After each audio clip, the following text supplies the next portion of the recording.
Rick Green, great to see you, sir, over there at the Patriot Academy. Hope you're doing well. Hey, David, thanks for having me, man. Good to be with you. Well, look, let's just get right to it. Constitutional coach, right? I mean, come on. Tell me about churches and the coronavirus, and we now see this organization. I shouldn't say organization, but this ability to organize all these churches to say, look, we're going to peacefully assemble. Enough is enough here.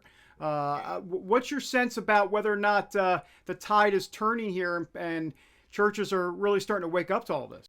I think it is, without a doubt. I mean, we're getting calls every day, and pastors they've been asking from the beginning, what can we do? What should we do? And most people said, look, in the beginning, when we didn't know what was going to happen, we want to do whatever it takes to protect the health of our parishioners. That made sense. But, a week in, 2 weeks in, we start getting data that's saying, look, the necessary, what we would call a compelling interest for the state to actually shut us down is no longer a compelling interest. So the danger now that I think people are waking up to, well, I believe the most dangerous pandemic in the country is actually a virus of tyrannical orders. I mean, this is spreading across the country so fast. Who would have thought that we would wake up and see pastors being arrested, churchgoers being tracked and fined and harassed, the economy in shambles? I never dreamed I would see almost every basic constitutional right being trampled almost on a daily basis. We're talking religion, speech, protest, travel, due process, even Fifth Amendment's, takings clause, all of it. Virtually no part of the Constitution is being left unscathed. And it's because we have, the nature of man is to seize power, and we have leaders drunk on power right now. So where are we in terms of a middle ground here? I mean, are you of the view, constitutionally and otherwise, that this shouldn't even happen in the first place, or do you cede some of this idea that, look, safety and the public safety was important to begin with, and we needed to kind of figure out what was going on, but once we had more information, then we moved to a different phase? Where were you from a constitutional perspective on this as it relates to kind of phasing this back in? Yeah, this is not something the founders would have never thought of. They dealt with yellow fever. They dealt with smallpox. They believed government had a role in a situation like this, but definitely limited. And so you never saw, ever in our history, did we see statewide orders forcing everyone to stay home, quarantining the healthy instead of the sick. We've never seen anything like this before. Now, because we don't know our history, because of our lack of civics, we think that, and we bought the lie from the media, that we're just doing the same thing we did in 1918. This is no different than how we dealt with the Spanish flu. It's not true. Even with the Spanish flu being 25 times more deadly than what we're dealing with, we did not shut down entire states. We did not shut down economies. Yes, certainly, we all agree if there's a 50% mortality situation like Ebola, absolutely, government needs to step in and keep us from, someone with that spreading it. And we would all agree that there's a constitutional role for government to do that. The problem is there is not a compelling interest at this point. None of these orders are what we would call narrowly tailored. They're not least restrictive.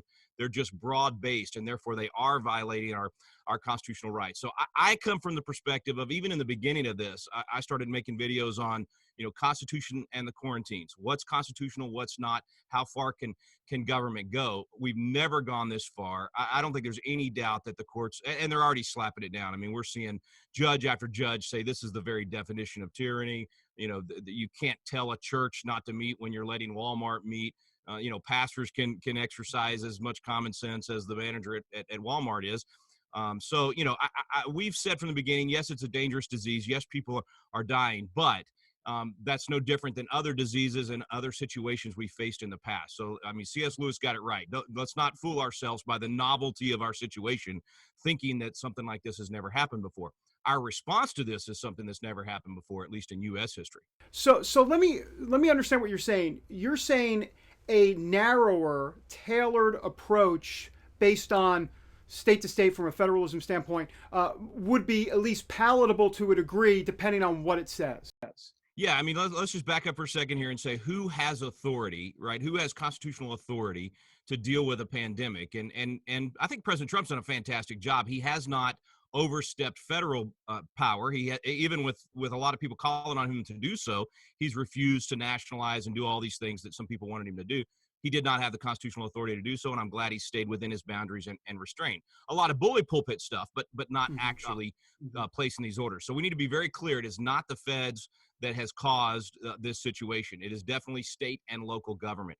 And even in the past, the states did not do as much as local government. It was generally dealt with, pandemics are generally dealt with on a local level. So big cities, sure, they implemented, asking churches not to meet for a couple of weeks, or big, businesses where large gatherings would take place, not to do that.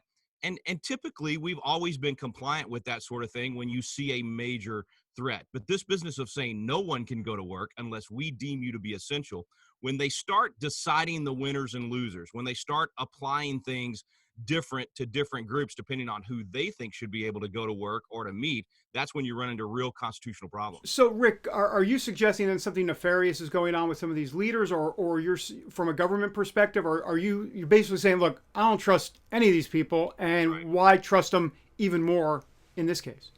Yeah, no, it's what the founders would have said was just the nature of man. They want power, and we've seen even, it's not just Democrats, it's Republican governors too. I've filed suit. I'm part of a lawsuit against my own Republican governor here in Texas, saying that he's violating separation of powers and violating the Texas Constitution, because our Constitution says that only the legislature can suspend law. And this goes back to, this is really why I say it's the biggest problem is our lack of civics, our civic ignorance of history and the Constitution has allowed us to empower one person in each state to literally make and enforce law on the whole state. Well, that goes against everything we believe as Americans in terms of federalism, in terms of how constitutional governance should work, but we've just sat back and let it happen. All of these states need to have the legislative body involved, and we're seeing them start to do that, and we're even seeing legislatures already drafting legislation to change their disaster statutes to make sure this doesn't happen again. Rick, my view is that fear is driving a lot of this. This Yes. idea that, look, if we had a vaccine, if we kind of knew the end game here, if we had a sense of what was going to go on, then everybody would say, let's go. I'm talking about, when I say everybody, I'm talking about Christians and people of faith and all that stuff. And they'd say, let's just move on. But I think fear has overtaken a lot of folks to say, look, since we don't know where this is going, we're going to hold back and trust the government, and then we have a government as God situation. It is very much that, and part of it is our secular society at this point, where a lack of faith causes us to live in fear. Christians should be saying, hey, I'm not given a spirit of fear, but of power, love, and a sound mind. And think about sound mind in this situation. We're panicking and we're not having a sound mind. We need to just stop and think. Right? If we just pause for a minute and really think through these things, look at the numbers, look at the history, look at the Constitution, we would make much better decisions. You're 100% right. We're operating out of fear, and that's causing us to make bad decisions and to kind of cower down and live with bad decisions from our leaders. But I do think, you asked me at the beginning, is that changing? I absolutely think that's changing. I think people are waking up. Pastors are saying enough is enough. We're seeing our flocks hurting right now. More people are being hurt by the cure than the disease itself. We're seeing the suicides, we're seeing the depression, the anxiety, the addictions. I mean, all of the negative unintended consequences that are coming from these, what I call COVID crackdowns. And so people are waking up and they're saying, wait a minute, this is not right. Pastors are saying it's time to assemble. In fact, I love seeing some of these pastors that are saying, look, we're going to defy the orders. We're actually going to have some civil disobedience. I think civil disobedience is necessary at this point. It has to be done properly, peaceably, of course. In fact, I love the website, peaceably assemble, right? That's what we want to be doing at this point. But we cannot save the Constitution if we don't know our rights. This goes all the way back to John Jay, first Chief Justice. He said, every citizen should be studying the Constitution so that they know their rights, they'll perceive when their rights have been violated, and they'll be the better prepared to defend and assert them. You can't defend and assert your rights if you don't know what they are. And so knowing what that line is, what government should be doing, when we should be pushing back, and how to push back appropriately, that's what we're doing. That's why we're teaming up with, Alliance Defending Freedom, Liberty Counsel, Kelly Shackelford at First Liberty. I mean, all these groups that are literally, they're already winning. They're already defeating a lot of these local and state orders. But citizens need to know their rights, and we want to help get them educated on the Constitution to do that. It makes you think of the Black Robe Regiment back in the Revolutionary War Yes. days. Those pastors, they were leading the way, and they knew what the Constitution at the time, and it wasn't even the Constitution before it was the Constitution, but they understood what their God-given rights were. I'm wondering about that nowadays, where pastors need to be today, and a little bit more boldness from the pulpit. I hope it's a wake-up call. That's one of the silver lining things here is that there is an awakening happening in the country. and pastors are becoming more bold. I hope that they carry that through to the point of doing biblical citizenship classes at their churches, constitution classes, getting people to understand the biblical foundations of our nation, the role of Christians as citizens, that when we render unto Caesar what is Caesar's in America, that means we play the role of Caesar. We the people are in charge. And when we buy into this separation of church and state thing to mean that Christians shouldn't have anything to do with politics, we hand it over to people that don't share our values. So hopefully the church will awaken and say, we're going to educate our people to be good citizens. And that means exercising our rights. That means we got to know our rights. Let me ask you one last question, Rick. Kind of a sweeping question about where we have come or where we went to as a country. I mean, where we were compared to where we are today in terms of the kids today not knowing, anything really about the Constitution. I mean, why the dumbing down of America? What has happened in this country exactly as to why people can't figure any of this out, especially the new generation, millennials, Gen Zers, all these folks? It's been a real failure of our education system. You look at most state constitutions and they say the reason for public education is to have an informed citizenry. So you can choose good leaders so that you know how your system works. And yet now that's the main thing we don't teach. We don't teach civics well at all.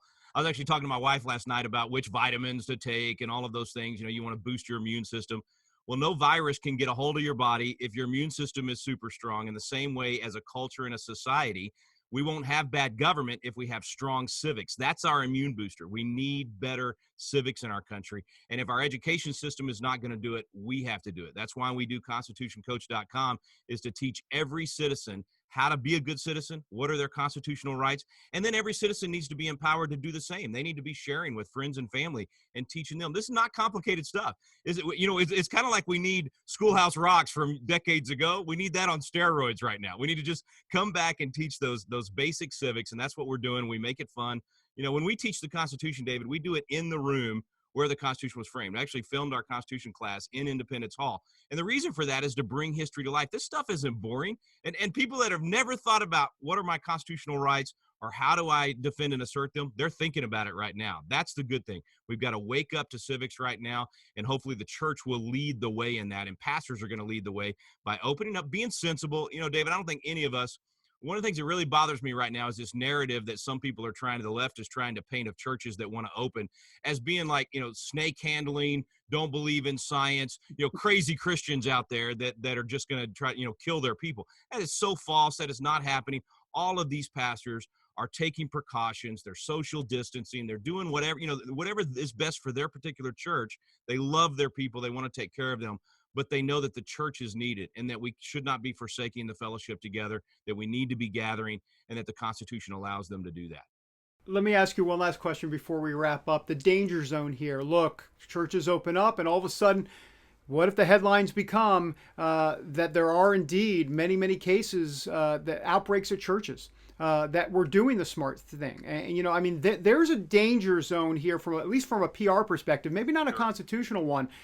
But this could go south if this becomes even worse, especially major outbreaks at churches that are reopening. Yeah, I would even go further. I think the deck is stacked right now because there's going to be a second wave. There are going to be more cases. The numbers in many ways are going to go up no matter what we do. And most of the science and data is showing us the trends across countries, whether it's Sweden that didn't do lockdowns. It's all pretty much the trends are exactly the same. And part of that trend is going to be as people come out and do things, the numbers are going to go up. And so pastors have to be prepared for that. And they have to be prepared to say, despite those numbers going up, and most people are questioning the numbers and we've lost some public trust because of the way they've padded the numbers and cooked the books.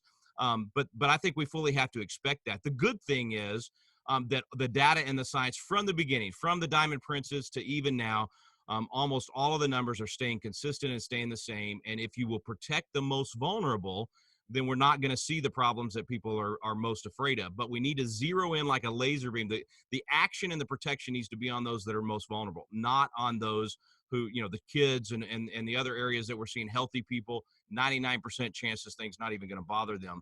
But I think pastors have to be prepared for that. The PR is going to get worse. They're going to come as soon as these churches open up. They're even claiming it on the ones that had drive-in services where you have no possibility of catching the disease. But who would have thought we would see police officers writing down license plates to track that person, and then even require them to go into forced quarantine and take their temperature every day and call that in to the government agency, even when there's no evidence that anyone in that church had the virus. I mean, that's how out of whack we are. But fortunately, we have good legal counsel in these different groups across the country that are standing up and fighting back and representing these churches. Rick Green, an absolute pleasure. You're a walking encyclopedia. I think I looked up American Patriot the other day, and there was your picture. So Well, thanks, man. I appreciate it, sir. Thank you. You bet. God bless you. Keep up the good work.